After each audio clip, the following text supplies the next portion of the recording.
하늘에서 내리는 비는 사람들의 발걸음을 재촉했습니다. 청담동 고급 레스토랑 르블랑의 창문 너머로 빗방울이 흘러내리는 모습이 마치 누군가의 눈물처럼 보였죠. 정윤희는 계산대 앞에 서서 손님들의 카드를 받으며 미소를 지었습니다. 34이라는 나이가 무색하게 그녀의 눈가에는 이미 잔주름이 자리 잡고 있었어요. 하지만 누구보다 환한 미소는 그녀만의 무기였습니다. 감사합니다. 또 찾아주세요. 윤희는 마지막 손님을 배웅하고 잠시 어깨를 늘어뜨렸어요. 12시간 근무의 피로가 온몸을 짓누르는 듯 했죠. 창밖으로 어둠이 내려앉은 서울의 밤거리가 보였습니다. 쏟아지는 빗줄기 속에 가로등만이 외롭게 빛나고 있었어요. 윤희 씨, 오늘도 요양원에 들르나요? 동료인 미경이 걱정스러운 눈빛으로 물었습니다. 윤희는 고개를 끄덕였어요. 비가 오든 눈이 오든 그녀에게는 들러야 할 곳이 있었죠. 어머니가 계신 요양원이었습니다. 어쩔 수 없죠. 오늘은 어머니 생신이기도 하고. 윤희는 가방에서 작은 케이크 상자를 꺼내 보였어요. 어젯밤 퇴근 후 직접 만든 작은 케이크였습니다. 치매 초기 증세가 있는 어머니는 때로는 윤희를 알아보지 못하기도 했지만 그래도 딸의 정성이 담긴 케이크는 항상 좋아하셨죠. 그런데 이번 달 요양비는 어떻게 해결했어? 지난번에 많이 걱정하던데. 미경의 물음에 윤희는 잠시 입술을 깨물었어요. 달마다 나가는 300만 원의 요양원 비용은 그녀에게 큰 부담이었습니다. 아버지가 돌아가신 후 어머니와 단둘이 살아온 윤희에게 그 비용은 감당하기 어려운 금액이었죠. 적금 깼어. 마지막 남은 적금이었는데. 윤희의 목소리가 살짝 떨렸습니다. 더 이상의 대화는 나누지 않았어요. 둘 다 각자의 짐을 챙기며 퇴근 준비를 했죠. 그때였습니다. 레스토랑 유리문이 열리며 차가운 바람과 함께 한 사람이 들어왔습니다. 죄송합니다만 영업 종료했습니다. 윤희가 먼저 입을 열었어요. 하지만 들어온 사람은 대답 없이 천천히 안으로 걸어 들어왔습니다. 남자는 70대 후반으로 보이는 노인이었어요.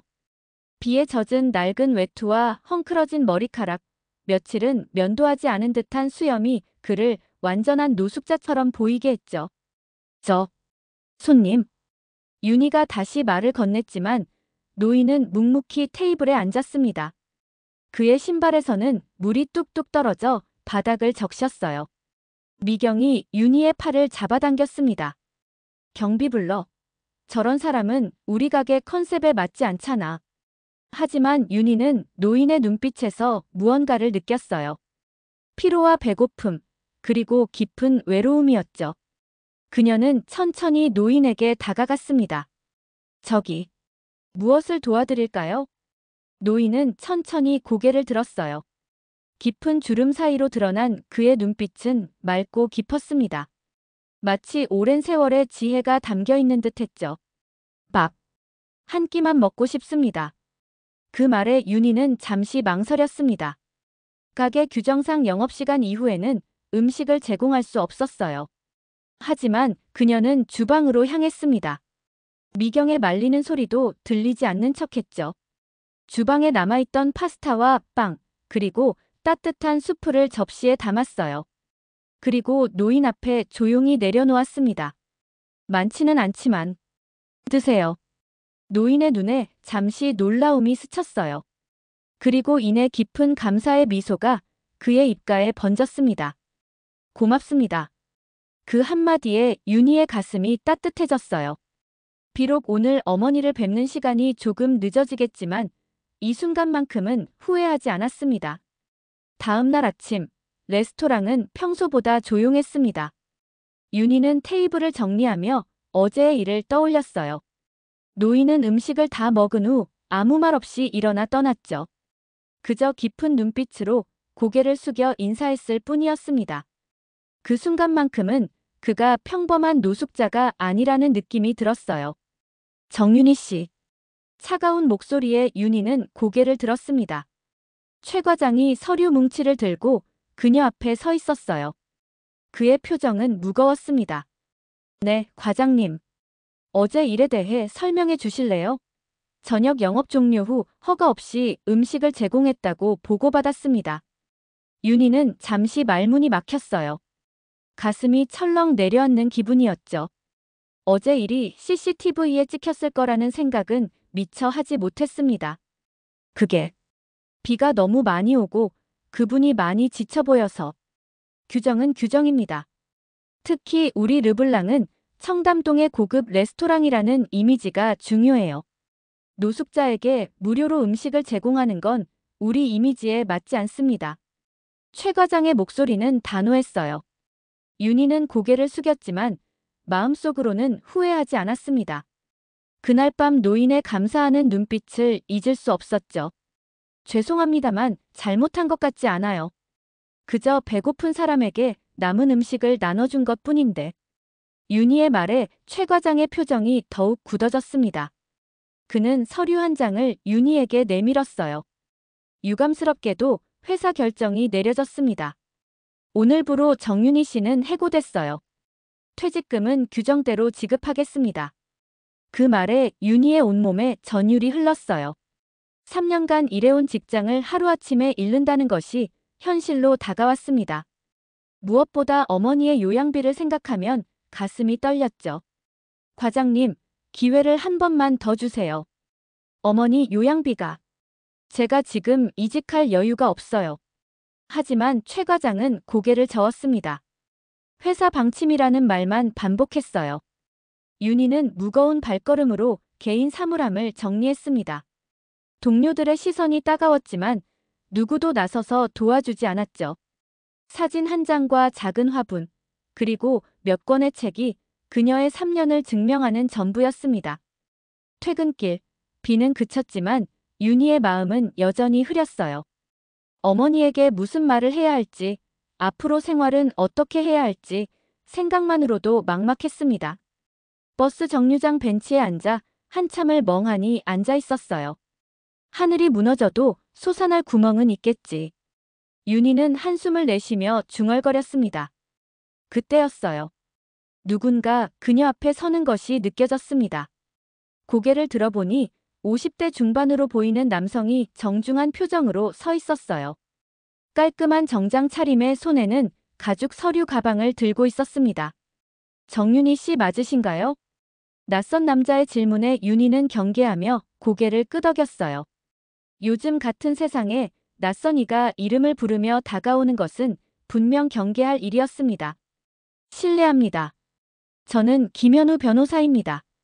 박만호 회장님의 법률 대리인이죠. 그는 명함을 내밀었어요. 굴지의 로펌 명함이었고 분명 김현우 변호사라 적혀 있었습니다. 윤희는 의아한 표정으로 명함을 받았어요. 박만호 회장님이라뇨? 죄송하지만 그분을 모릅니다만. 김 변호사는 미소를 지었습니다. 그리고 휴대폰을 꺼내 한 장의 사진을 보여줬어요. 그 사진 속에는 어젯밤 윤희가 음식을 대접했던 바로 그 노인이 있었습니다. 이분이 박만호 회장님입니다. 지산그룹의 창업주시죠. 어제 저녁 정윤희 씨를 만나셨다고 들었습니다. 윤희는 놀라움에 말을 잇지 못했어요. 지산그룹이라면 국내 10대 재벌 중 하나였습니다. 그 회장이 어떻게 노숙자 모습으로 레스토랑에 나타났는지 이해할 수 없었죠. 그게 정말 그분이 박만호 회장님이라고요? 하지만 어제 그분은 노숙자처럼 보였어요. 어떻게? 김 변호사는 고개를 끄덕였습니다. 그리고 차분한 목소리로 말했어요. 회장님께서 윤희 씨를 꼭 만나보고 싶어 하십니다. 지금 시간 괜찮으신가요? 윤희는 망설였습니다. 하지만 이미 직장도 잃은 상황에서 거절할 이유가 없었어요. 그녀는 천천히 일어나 김 변호사를 따라갔습니다. 검은색 고급 세단이 그들을 기다리고 있었어요. 차에 올라타는 순간 윤희는 자신의 삶이 완전히 다른 방향으로 흘러가기 시작했음을 느꼈습니다. 어디로 가는 건가요? 경기도 용인에 있는 회장님 별장입니다. 걱정 마세요. 모든 것이 곧 명확해질 테니까요. 윤희는 차창 밖으로 스쳐 지나가는 풍경을 바라보며 생각에 잠겼어요. 어제의 노숙자가 오늘은 재벌 회장이라니. 그리고 그가 자신을 찾는다니. 모든 것이 꿈만 같았습니다. 차는 서울을 벗어나 용인으로 향했습니다. 고속도로를 따라 달리는 동안 윤희는 창밖으로 펼쳐진 풍경을 바라보며 생각에 잠겼어요. 어제까지만 해도 그녀의 인생은 예측 가능했습니다. 아침에 출근해서 저녁에 퇴근하고 가끔 어머니를 뵙는 것이 전부였죠. 하지만 지금 그녀는 전혀 알지 못하는 세계로 향하고 있었습니다. 변호사님, 정말 제가 만난 분이 박만호 회장님이 맞나요? 그리고 왜 저를 찾으시는 건가요? 김 변호사는 서류를 정리하다 고개를 들었어요. 그의 표정은 여전히 차분했습니다. 모든 의문은 곧 해소될 겁니다. 회장님께서 직접 설명해 주실 테니까요. 1시간 후 차는 웅장한 대문 앞에 멈춰 섰어요. 철제 대문이 자동으로 열리자 울창한 정원이 눈앞에 펼쳐졌습니다. 정원 끝에는 전통 한옥과 현대식 건물이 조화롭게 어우러진 대저택이 자리하고 있었죠. 윤희는 입을 다물지 못했습니다. 이런 곳은 영화에서나 봤을 뿐이었어요. 이곳이 박만호 회장님 집인가요? 네, 용인에 있는 별장 중 하나입니다. 회장님께서는 여러 곳에 거처를 두고 계시죠. 윤희는 깜짝 놀랐어요. 별장 중 하나라는 표현이 그녀에게는 너무나 생소했습니다. 자신이 지내는 원룸의 몇십 배는 될 것 같은 이 집이 그저 여러 집 중 하나라니 부자의 세계는 정말 달랐습니다. 저택 안으로 들어서자 넓은 거실이 나타났어요. 높은 천장과 대리석 바닥, 그리고 벽에 걸린 미술 작품들이 공간을 더욱 고급스럽게 만들었습니다. 윤희는 자신의 낡은 코트와 바지가 마치 이곳에 어울리지 않는 것처럼 느껴져 몸을 움츠렸어요. 회장님께서는 서재에 계십니다. 이쪽으로 오시죠. 김 변호사를 따라 긴 복도를 지나 서재 문 앞에 섰습니다. 문이 열리자 책으로 가득한 방이 나타났어요. 그리고 창가에 놓인 의자에 어제 본 그 노인이 앉아 있었습니다. 하지만 이번에는 완전히 다른 모습이었어요. 깔끔하게 정돈된 머리와 수염, 고급스러운 정장을 입은 그는 분명 어제의 그 노인이 맞았지만 완전히 다른 사람처럼 보였습니다. 아, 정윤희 씨가 오셨군요. 어서 오세요. 박만호의 목소리는 어제보다 훨씬 힘이 있었어요. 윤희는 어색하게 인사를 했습니다. 안녕하세요, 회장님. 어제 정말 죄송합니다. 제가 알아뵙지 못했어요. 박만호는 부드럽게 웃었습니다. 그리고 그녀에게 앉으라고 손짓했어요. 앉으세요, 윤희 씨. 사과할 필요는 없습니다. 오히려 내가 감사해야 할 사람은 당신이요. 윤희는 조심스럽게 소파에 앉았어요. 김 변호사는 문을 닫고 나갔습니다. 이제 방 안에는 박만호와 윤희 단둘만 남았죠. 회장님, 제가 왜 이곳에 온 건가요? 그리고 어제는 왜? 박만호는 깊은 숨을 들이마셨습니다. 그리고 천천히 이야기를 시작했어요. 윤희 씨, 나는 80에 가까운 나이가 됐습니다. 평생을 돈을 벌기 위해 살았고 국내 손꼽히는 기업을 일구었죠. 하지만 제가 얻은 것은 무엇일까요? 가족은 하나둘 떠나갔고 주변에는 진심을 알 수 없는 사람들 뿐이었습니다. 윤희는 조용히 그의 말을 들었어요. 박만호의 눈빛에서 깊은 고독이 느껴졌습니다. 얼마 전 의사로부터 시한부 선고를 받았습니다. 3개월. 길어야 반년이라고 하더군요. 그때 문득 깨달았습니다. 내 삶에서 진정한 가치가 무엇인지, 내 재산을 누구에게 물려줘야 할지. 윤희는 놀라움에 말을 잇지 못했어요. 겉으로 보기에 그는 건강해 보였지만 생명이 얼마 남지 않았다니 믿기지 않았습니다. 그래서 마지막 실험을 해보기로 했죠. 내 모든 것을 내려놓고 가장 초라한 모습으로 세상에 나가보기로 했습니다. 과연 누가 나를 인간 그 자체로 대해줄까? 그런 생각이었어요. 그래서 노숙자 모습으로. 맞습니다. 열흘간 여러 곳을 다녔어요. 대부분의 사람들은 나를 외면했고 어떤 이들은 심지어 경멸의 눈길을 보내기도 했죠. 하지만 윤희 씨는 달랐습니다. 박만호의 눈빛이 따뜻해졌어요. 윤희는 가슴이 뭉클해지는 것을 느꼈습니다. 내게 밥 한 끼를 대접했을 뿐만 아니라 그 과정에서 보여준 당신의 진심이 느껴졌습니다. 그저 의무감이나 동정이 아닌 진정한 배려였죠. 그리고 그 때문에 당신이 직장을 잃었다고 들었습니다. 윤희는 놀랐어요. 그가 어떻게 자신이 해고된 사실을 알았는지 의아했습니다. 걱정 마세요. 내가 특별히 조사한 건 아닙니다. 그저 당신을 찾기 위해 레스토랑에 연락했더니 오늘 해고됐다는 이야기를 들었을 뿐이죠. 박만호는 옆에 놓인 서류 봉투를 집어들었어요. 그리고 윤희에게 건넸습니다. 이것은 내 유언장의 일부입니다.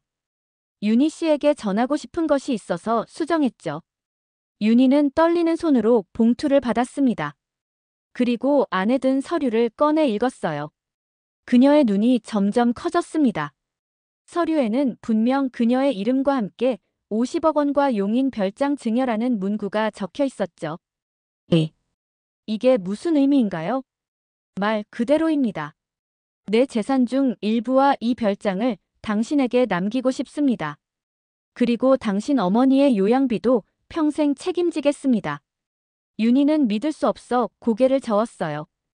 이런 일이 현실에서 일어날 리 없다고 생각했습니다. 하지만 저는 그냥 밥 한 끼를 대접했을 뿐인데요. 이건 너무 과분해요. 그냥 밥 한 끼였을까요? 박만호의 질문에 윤희는 말문이 막혔습니다. 그의 눈빛은 깊고 진지했어요. 윤희 씨, 세상에는 돈으로 살 수 없는 것들이 있습니다. 내가 평생 모은 재산도 진심 어린 한 끼 식사의 가치에는 미치지 못할 때가 있죠. 당신이 보여준 것은 단순한 동정이 아니었어요. 그건 인간을 인간으로 대하는 진실된 마음이었습니다. 윤희는 여전히 혼란스러웠어요. 눈앞의 현실이 꿈만 같았습니다. 어제까지만 해도 어머니 요양비를 걱정하던 자신이 갑자기 50억 원의 재산을 물려받게 된다니 이해할 수 없었죠. 하지만 회장님, 저보다 더 적합한 사람이 있을 거예요. 가족이나 친척분들. 박만호는 씁쓸한 미소를 지었습니다. 창밖으로 보이는 정원을 바라보며 말했어요. 가족이요? 아내는 20년 전 세상을 떠났고 아들은 미국에서 자기 사업에 빠져 10년째 연락 한 번 없습니다. 조카들은 내 죽음만을 기다리며 재산 분배를 계산하고 있죠. 그들에게 내 재산을 남겨봤자 그저 더 많은 욕심과 다툼만 생길 뿐입니다. 그의 말에 윤희는 가슴이 아팠어요. 겉으로 보기에 그는 모든 것을 가진 사람처럼 보였지만 정작 가장 중요한 것은 없었습니다. 가족의 사랑과 진정한 인간관계가 없었죠. 윤희 씨의 배경도 조사해봤습니다. 아버지를 일찍 여의고 어머니와 단둘이 살면서 대학도 포기한 채 열심히 일해왔더군요. 그리고 지금은 치매 초기인 어머니를 위해 매달 많은 돈을 요양원에 내고 있고요. 윤희는 놀랐습니다. 그가 자신에 대해 이토록 자세히 알고 있다는 사실이 신기했어요. 걱정하지 마세요. 불법적인 조사가 아닙니다. 그저 김 변호사가 기본적인 정보를 수집한 것뿐이죠. 당신의 삶을 보면서 느꼈습니다. 바로 당신이야말로 내 도움이 필요한 사람이라고. 박만호는 천천히 일어났어요. 그리고 윤희에게 손을 내밀었습니다. 함께 산책할까요? 이 별장의 정원을 보여드리고 싶습니다. 윤희는 망설이다가 그의 손을 잡고 일어났어요. 함께 서재를 나와 정원으로 향했습니다. 가을의 마지막 햇살이 정원 위로 내리쬐고 있었죠. 울창한 나무들 사이로 조성된 오솔길을 따라 두 사람은 천천히 걸었습니다. 이 별장은 내가 가장 아끼는 곳입니다. 바쁜 사업 중에도 주말마다 이곳에 와서 책을 읽고 정원을 가꾸곤 했죠. 아내가 생전에 가장 좋아했던 곳이기도 합니다. 박만호의 목소리에는 그리움이 묻어났어요. 윤희는 조용히 그의 말을 들었습니다. 점점 그가 왜 자신을 선택했는지 이해가 되기 시작했죠. 회장님, 정말 감사합니다. 하지만 이 모든 것이 너무 갑작스러워요. 제가 정말 이런 선물을 받아도 되는 건지. 걱정 마세요. 당장 결정하지 않아도 됩니다. 천천히 생각해 보세요. 하지만 내 시간이 얼마 남지 않았다는 것만 기억해 주세요. 정원 끝에 도달했을 때 작은 연못이 나타났어요. 연못 위로 단풍이 물들기 시작한 나뭇잎들이 떨어지고 있었습니다. 박만호는 벤치에 앉아 윤희에게도 앉으라고 권했어요. 윤희 씨, 내게는 또 다른 제안이 있습니다. 윤희는 의아한 표정으로 그를 바라봤어요. 남은 시간 동안 내 비서로 일해주겠습니까? 물론 정당한 월급을 드리겠습니다. 그동안 당신은 이 별장에서 지내도 좋고 어머니도 이곳으로 모셔올 수 있어요. 이곳에는 간호사가 상주하고 있으니 더 나은 케어가 가능할 겁니다. 윤희는 놀라움에 말을 잇지 못했습니다. 어머니를 더 좋은 환경에서 돌볼 수 있다는 제안은 거절하기 어려웠어요. 그리고 그 시간 동안 당신은 내 남은 인생의 동반자가 되어주는 겁니다. 가족도 친구도 아닌 그저 진심으로 대화를 나눌 수 있는 사람으로요. 윤희의 눈에 눈물이 고였어요. 이 외로운 노인의 마지막 소원이 그저 진심 어린 대화를 나눌 수 있는 사람을 찾는 것이라니 너무나 안타까웠습니다. 회장님, 저는 그때 갑작스러운 전화벨 소리가 두 사람의 대화를 중단시켰어요. 윤희의 휴대폰이었습니다. 화면에는 요양원이라는 글자가 표시되어 있었죠. 윤희는 불안한 마음으로 전화를 받았습니다. 네, 정윤희입니다. 전화기 너머로 요양원 직원의 목소리가 들려왔어요. 그녀의 표정이 점점 굳어갔습니다. 통화가 끝나자 윤희의 얼굴은 창백해졌어요. 무슨 일입니까? 박만호가 걱정스러운 표정으로 물었습니다. 어머니가 갑자기 상태가 안 좋아지셨대요. 지금 병원으로 이송 중이라고. 윤희의 목소리가 떨렸어요. 박만호는 바로 자리에서 일어났습니다. 가봐야겠군요. 김비서, 차를 준비해 주세요. 그의 외침에 어디선가 김 변호사가 나타났어요. 곧바로 차가 준비되었습니다. 함께 가겠습니다. 걱정 마세요. 최고의 의료진을 불러 어머니를 돌봐드리겠습니다. 윤희는 감사의 눈빛을 보냈어요. 두 사람은 서둘러 차에 올랐고 차는 빠르게 병원을 향해 달렸습니다. 창밖으로 스쳐 지나가는 풍경을 바라보며 윤희는 기도했어요. 어머니가 무사하기를, 그리고 이 모든 상황이 현실이라면 제발 좋은 방향으로 흘러가기를. 병원 복도는 차갑고 긴장감이 흘렀습니다. 윤희는 응급실 앞 의자에 앉아 떨리는 손으로 얼굴을 감쌌어요. 박만호는 그녀 옆에 조용히 앉아 있었습니다. 한참의 침묵 후 의사가 나타났어요. 정윤희 씨 맞으신가요? 어머님 보호자 되시죠? 윤희는 급히 일어났습니다. 심장이 빠르게 뛰었어요. 네, 제가 딸입니다. 어머니 상태가 어떤가요? 의사는 차트를 확인하며 말했습니다. 일단 상태는 안정되셨습니다. 일시적인 뇌혈류 감소로 인한 현기증과 의식 저하였던 것 같네요. 하지만 치매가 있으신 분이라 앞으로 이런 일이 더 자주 생길 수 있습니다. 윤희는 안도의 한숨을 내쉬었어요. 최악의 상황은 아니었습니다. 하지만 의사의 다음 말에 그녀의 가슴이 다시 무거워졌죠. 다만 요양원보다는 좀 더 의료시설이 갖춰진 곳으로 옮기시는 것이 좋겠습니다. 종합병원 부설 요양병원이나 전문 치매 케어센터 같은 곳이요. 물론 비용이 더 들겠지만. 윤희는 입술을 깨물었어요. 지금도 감당하기 어려운 요양비인데 더 비싼 곳으로 옮기라니. 그때 박만호가 앞으로 나섰습니다. 걱정 마십시오, 의사 선생님. 모든 비용은 제가 책임지겠습니다. 최고의 치료와 케어를 받을 수 있도록 해주십시오. 의사는 놀란 표정으로 박만호를 바라봤어요. 그의 당당한 태도와 고급스러운 정장 차림이 범상치 않음을 말해주고 있었습니다. 네, 알겠습니다. 그럼 내일 병실로 옮기고 정밀 검사를 시작하겠습니다. 의사가 떠난 후 윤희는 박만호에게 고개를 숙였어요. 정말 감사합니다. 하지만 제가 감당할 수 있어요. 회장님께 더 이상 부담을. 박만호는 손을 들어 그녀의 말을 멈추게 했습니다. 이미 결정된 일입니다.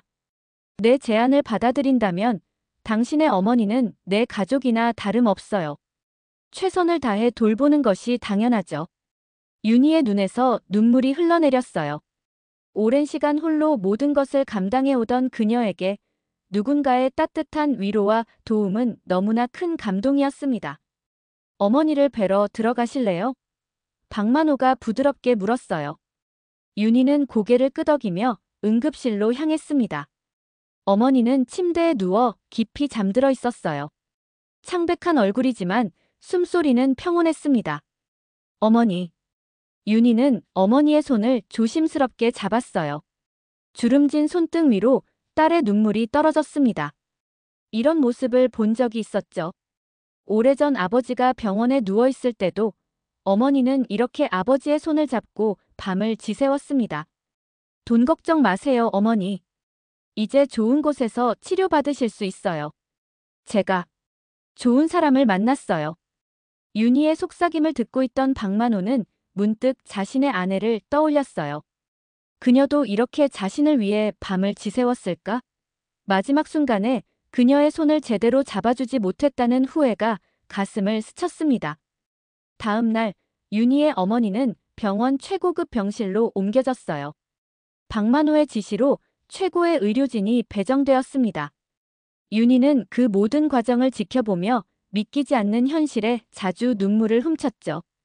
일주일 후 윤희의 어머니는 상태가 호전되었고 박만호는 약속대로 그녀를 자신의 별장으로 초대했습니다. 윤희는 결국 그의 제안을 받아들였어요. 어머니가 안정되면 별장 내 별채로 모시기로 했고 그때까지 윤희는 박만호의 비서로 일하게 되었습니다.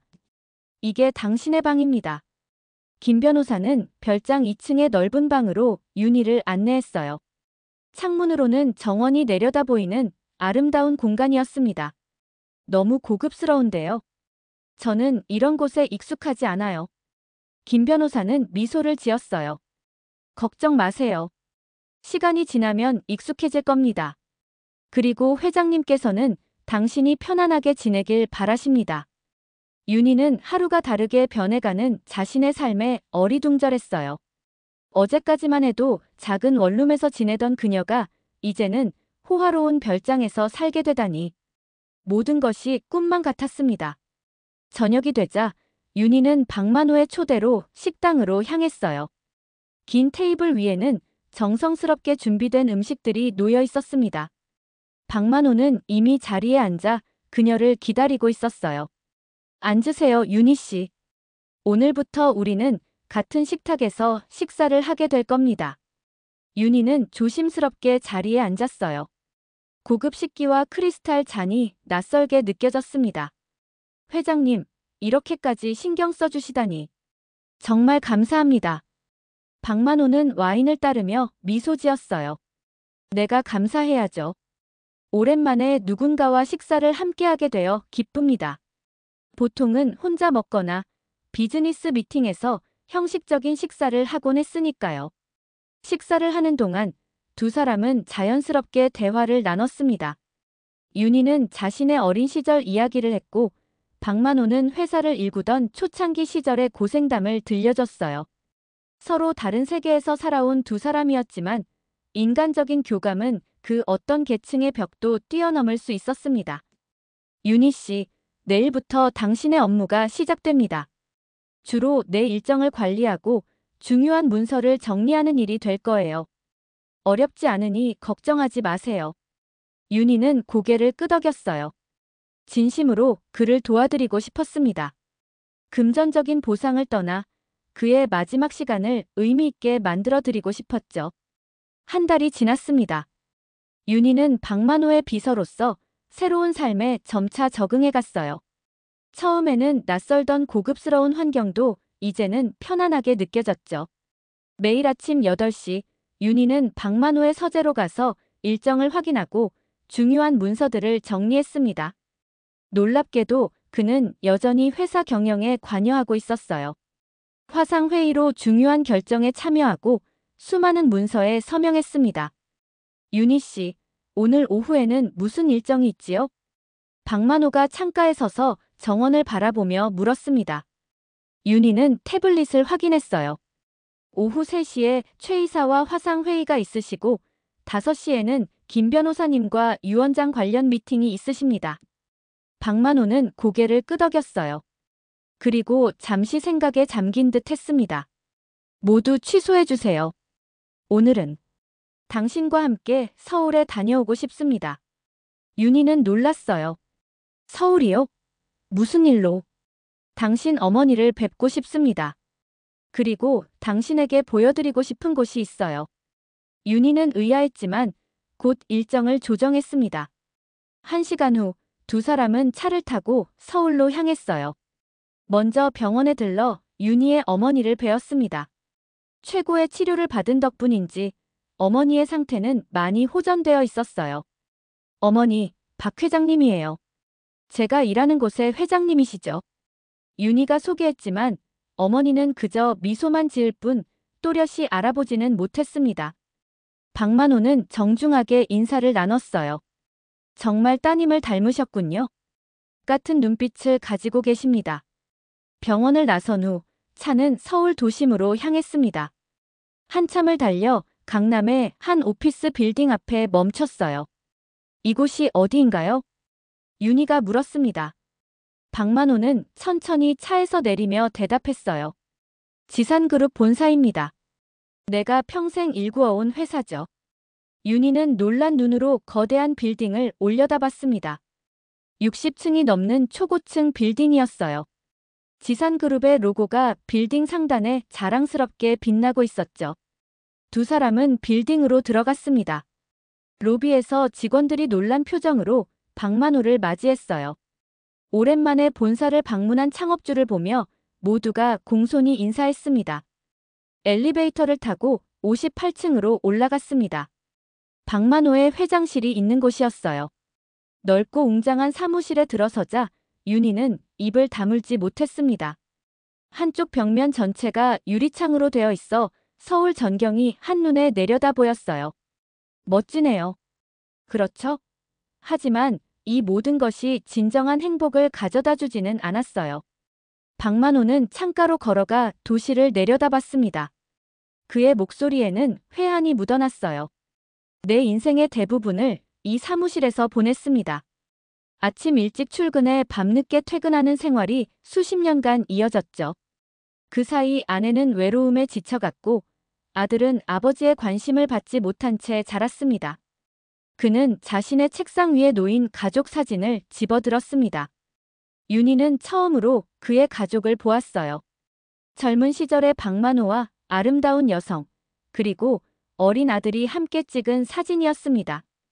아내는 15년 전에 암으로 세상을 떠났습니다. 내가 바쁘다는 핑계로 제대로 돌보지 못했죠. 아들은 미국에서 자기 사업을 한다며 연락을 끊었어요. 회사를 나온 두 사람은 강변을 따라 걸었어요. 가을의 마지막 햇살이 한강 위로 반짝이고 있었습니다. 윤희 씨, 당신은 어떤 삶을 살고 싶은가요? 갑작스러운 질문에 윤희는 잠시 생각에 잠겼어요. 저는 어머니가 건강하셨으면 좋겠어요. 그리고 언젠가 작은 카페를 열고 싶어요. 사람들에게 따뜻한 음식과 편안한 공간을 제공하는 그런 곳이요. 좋은 꿈이군요. 이제는 그 꿈을 이룰 수 있을 겁니다. 내가 약속했던 유산으로요. 저녁이 되자 두 사람은 레스토랑에서 식사를 했어요. 하루 종일 돌아다닌 피로가 쌓였지만 마음은 어느 때보다 가벼웠습니다. 식사를 마치고 별장으로 돌아가는 차 안에서 박만호가 갑자기 기침을 시작했어요. 회장님, 괜찮으세요? 윤희가 걱정스럽게 물었습니다. 박만호는 손수건으로 입을 가렸어요. 손수건에 선명한 붉은 핏자국이 묻어났습니다. 괜찮습니다. 이제 좀 피곤한 것 같군요. 하지만 윤희는 알았어요. 그의 병이 점점 악화되고 있다는 것을, 시간이 얼마 남지 않았다는 것을. 그날 이후로 박만호의 건강은 급격히 악화되었습니다. 의사들은 매일 별장을 방문했고 별장 한쪽 방은 병실처럼 변해갔어요. 윤희는 밤낮으로 그의 곁을 지켰습니다. 비서 이상의 존재가 되어 마치 가족처럼 그를 돌봤죠. 윤희 씨, 창문 좀 열어주세요. 바깥 공기가 그리워요. 박만호가 힘없는 목소리로 말했습니다. 윤희는 서둘러 창문을 열었어요. 차가운 겨울바람이 방 안으로 스며들었습니다. 박만호는 깊게 숨을 들이마셨어요. 감사합니다. 이제 내 시간이 얼마 남지 않은 것 같군요. 윤희는 그의 말에 가슴이 철렁 내려앉았습니다. 지난 2달간 그녀는 이 노인과 특별한 유대감을 형성했어요. 단순한 고용주와 직원의 관계를 넘어 마치 오랜 친구처럼 혹은 가족처럼 가까워졌습니다. 그런 말씀 마세요. 곧 나아지실 거예요. 윤희의 목소리가 떨렸어요. 박만호는 미소를 지었습니다. 그의 얼굴은 창백했지만 눈빛만큼은 여전히 맑고 깊었죠. 괜찮아요. 나는 이미 충분히 살았습니다. 78년. 결코 짧은 시간이 아니죠. 다만 마지막 몇 달을 당신과 함께 보낼 수 있어서 다행이었습니다. 박만호는 천천히 손을 뻗어 윤희의 손을 잡았어요. 그의 손은 차갑고 마른 상태였습니다. 하지만 그 안에 담긴 온기는 여전히 느껴졌죠. 윤희 씨, 당신은 내게 큰 선물을 주었어요. 인간적인 따뜻함과 진정성을. 그것은 내 평생 모은 재산보다 더 가치 있는 것이었습니다. 윤희의 눈에 눈물이 고였어요. 이 노인의 솔직한 마음이 그녀를 감동시켰습니다.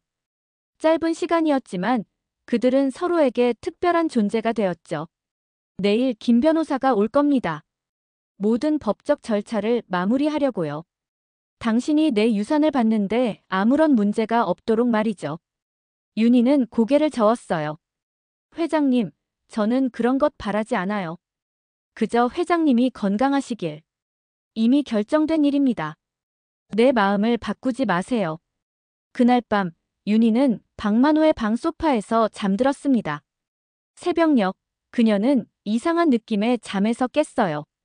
방 안이 너무 조용했습니다. 서둘러 박만호의 침대로 다가갔죠. 회장님. 대답이 없었어요.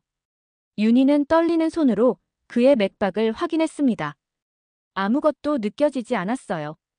박만호는 고요히 눈을 감은 채 영원한 잠에 들어 있었습니다.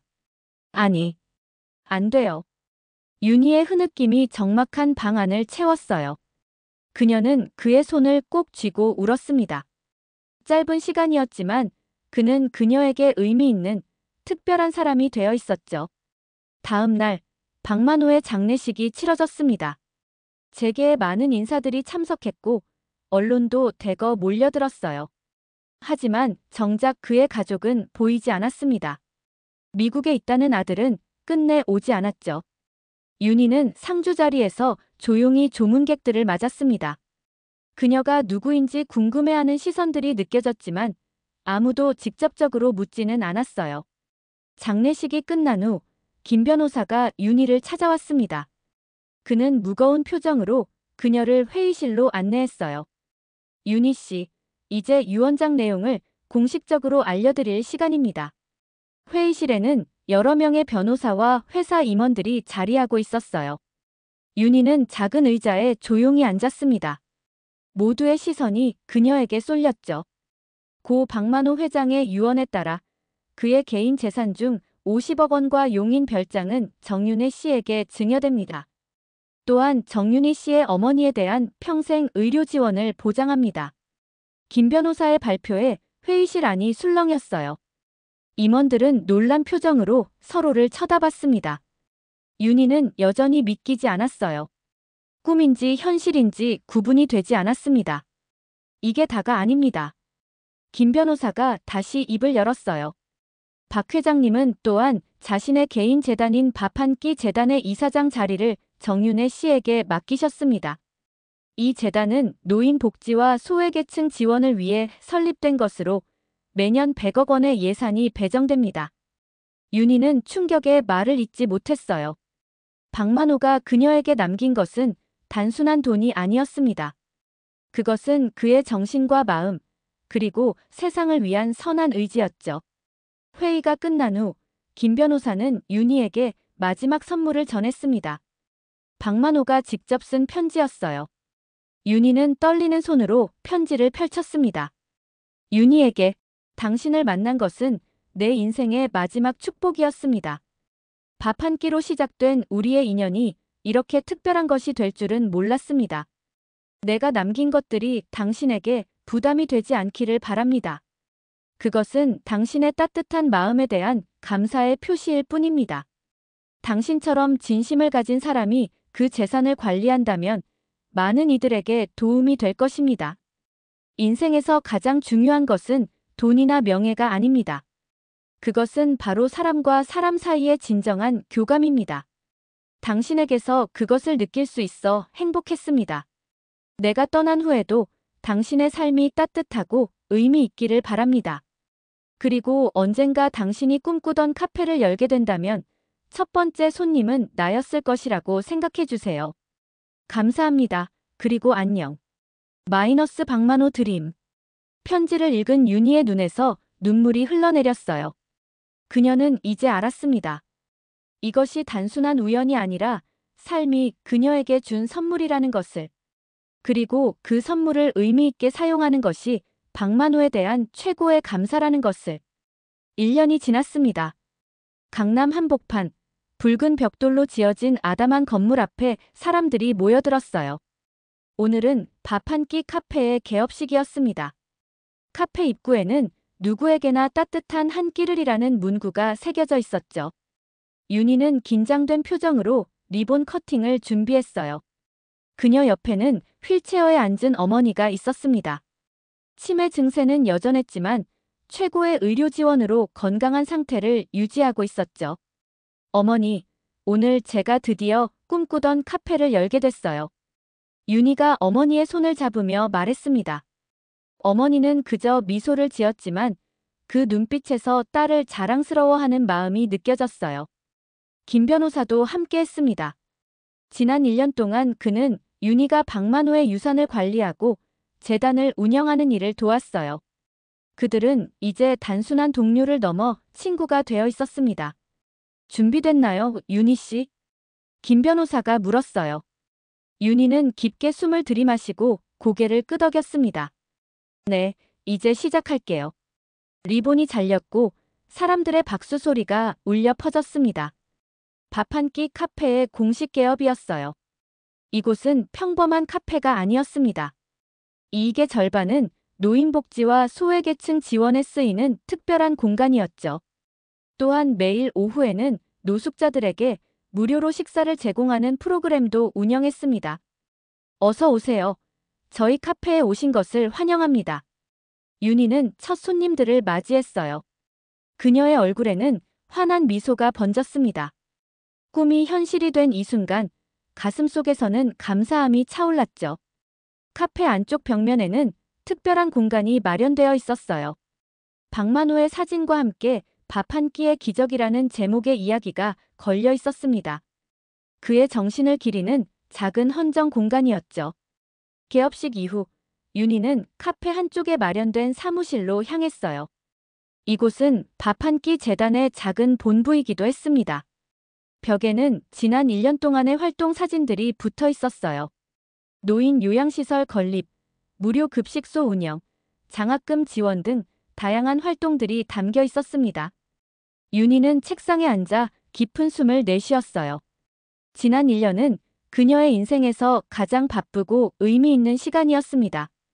박만호가 남긴 유산을 관리하면서 그녀는 많은 것을 배웠고 성장했죠. 이제 그녀는 더 이상 레스토랑의 평범한 직원이 아니었습니다. 많은 사람들에게 희망을 전하는 재단의 이사장이자 꿈을 이룬 카페 주인이었어요. 회장님, 보고 계신가요?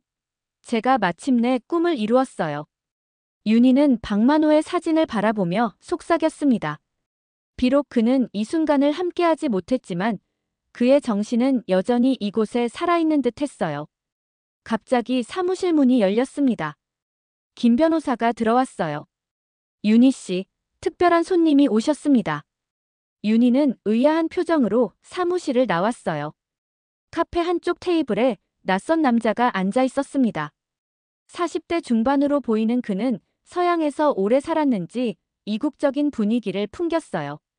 안녕하세요, 정윤희 씨. 남자가 유창한 한국어로 말했습니다. 윤희는 혼란스러운 표정으로 그를 바라봤어요. 죄송하지만 누구신지. 저는 박준서입니다. 박만호의 아들이죠. 윤희는 놀라움에 말을 잇지 못했습니다. 박만호가 자주 이야기했던 그 아들, 미국에서 연락을 끊고 살았다는 그 아들이 지금 그녀 앞에 앉아 있었어요. 아, 안녕하세요. 만나서 반갑습니다. 윤희는 어색하게 인사했습니다. 박준서의 표정은 복잡했어요. 그의 눈에는 미안함과 후회, 그리고 궁금증이 교차하고 있었죠. 아버지의 장례식에 참석하지 못해 죄송합니다. 연락을 받았을 때는 이미 너무 늦어버렸더군요. 윤희는 조용히 그의 말을 들었어요. 그에게 어떤 말을 해야 할지 몰랐습니다. 아버지와 저는 오랫동안 불화가 있었습니다. 그의 방식과 제 방식이 달랐죠. 하지만 이제 와서 깨달았습니다. 그가 진정으로 원했던 것이 무엇인지를. 박준서는 카페를 둘러보며 말을 이었어요. 이렇게 아버지의 정신이 계속되고 있다니 놀랍습니다. 그리고 윤희 씨. 당신이 아버지의 마지막을 함께 해주셔서 감사합니다. 윤희의 눈에 눈물이 고였어요. 그녀는 박준서에게 지난 1년 동안의 일들, 그리고 박만호와 함께했던 짧지만 의미 있었던 시간에 대해 이야기했습니다. 그의 진심과 선한 의지, 그리고 마지막 순간까지도 남을 생각했던 그의 마음에 대해서요. 아버지는 당신에 대해 편지에 남기셨어요. 진정으로 당신을 아들처럼 생각했다고요. 후회하지 말라고도 하셨습니다. 박준서의 눈에도 눈물이 맺혔어요. 그는 오랫동안 안고 살아온 아버지에 대한 미안함과 그리움이 한꺼번에 밀려오는 듯 했습니다. 이제 저도 아버지의 뜻을 이어가고 싶습니다. 제 방식으로요. 윤희 씨와 함께 이 재단을 더 크게 키워나가고 싶습니다. 윤희는 미소를 지었어요. 이것이 바로 박만호가 원했던 것이 아닐까? 그의 죽음이 사람들을 연결하고 더 나은 세상을 만드는 계기가 되는 것. 그래서 그녀는 박준서의 제안을 받아들였습니다. 그날 저녁 카페 문을 닫은 후 윤희는 혼자 남아 창밖을 바라봤어요. 거리에는 사람들이 바쁘게 오가고 있었습니다. 각자의 삶을 살아가는 사람들, 그리고 그 속에서 서로 연결되는 인연들. 윤희는 이제 알았습니다. 인생은 때로 예측할 수 없는 놀라운 선물들로 가득하다는 것을. 밥 한 끼로 시작된 기적. 윤희는 속삭였어요. 그녀는 카페 입구에 표지판 불을 끄고 박만호의 사진을 마지막으로 바라봤습니다. 그리고 미소를 지었죠. 감사합니다, 회장님. 저는 계속해서 당신의 마음을 전하겠습니다. 밥 한 끼의 따뜻함을 한 사람씩 천천히. 밖으로 나온 윤희는 가을밤의 선선한 바람을 맞으며 걸었습니다. 하늘에는 별들이 반짝이고 있었어요. 그 별들 중 하나가 박만호일지도 모른다는 생각에 그녀의 가슴은 따뜻해졌습니다. 인생은 때로 우리가 상상하지 못했던 방향으로 흘러갑니다. 하지만 그 흐름 속에서도 진심과 따뜻함은 언제나 같이 있는 것이라는 진리를 윤희는 깨달았습니다. 밥 한 끼가 가져온 기적.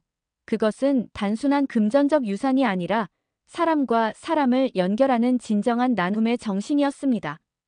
윤희는 앞으로도 그 정신을 이어갈 것입니다. 밥 한 끼의 따뜻함으로 세상에 작은 변화를 만들어가며. 오늘도 긴 영상 끝까지 들어주셔서 감사합니다. 다시 한번 인생에서 진정한 게 무엇인지 깊이 생각해보는 계기가 되었던 것 같습니다. 모두 바쁜 일상을 뒤로하고 오늘만큼은 내 삶을 한번 곰곰이 생각해 보셨으면 좋겠습니다. 다음에 좋은 영상으로 다시 뵙겠습니다.